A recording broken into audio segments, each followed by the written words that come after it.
Saudi അറേബ്യയിലെ Dammam നവോദിയ നൽകിവരുന്ന Kodiyeri Balakrishnan award പ്രഖ്യാപിച്ചു.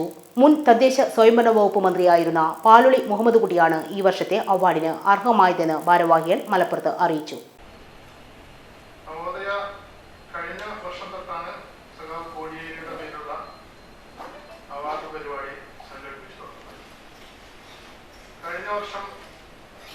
വിദ്യാഭ്യാസ മേഖലയിലെ സമഗ്ര സംഭാവനയ്ക്ക് വേണ്ടിയുള്ള വിഷയമാണ് തെരഞ്ഞെടുത്തതെങ്കിൽ ഈ വർഷം തദ്ദേശ സ്വയംഭരണ സ്ഥാപനങ്ങളുടെ ശാക്തീകരണവും അധികാര വികേന്ദ്രീകരണത്തിന്റെ കേന്ദ്രവുമായിട്ടുള്ള വ്യക്തിയെ കണ്ടെത്തുക എന്നതായിരുന്നു നവോദയ ലക്ഷ്യമിട്ടത്.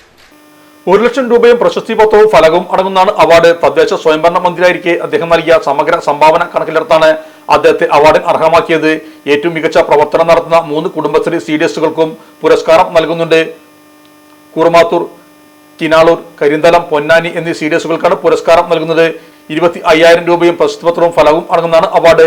ഓഗസ്റ്റ് 4 വൈകിട്ട് 3 മണിക്ക് പൊന്നാനിയിൽ നടക്കുന്ന ചടങ്ങിൽ CPIM സംസ്ഥാന സെക്രട്ടറി MV ഗോവിന്ദൻ മാസ്റ്റർ അവാർഡുകൾ വിതരണം ചെയ്യും. Thomas Isaac, P Nandakumar MLA, CPIM ജില്ലാ സെക്രട്ടറി EN മോഹൻദാസ് എന്നിവർ സംബന്ധിക്കും. വാസമത്തിൽ ജൂറി അംഗങ്ങളായ ജോയ് ഇളവൻ, ഡോക്ടർ ഒലീന, ഡോക്ടർ അനീഷിയ ജയദേവ്, നവോദയ ഭാരവാഹികളായ MM നഫീം, ഷമീം നാണത്ത്, നൌഫൽ വെളിയങ്കോട് എന്നിവർ സംബന്ധിച്ചു. Sahara golden diamonds, Kottappadi, Malappuram. Phone 9744 912 916.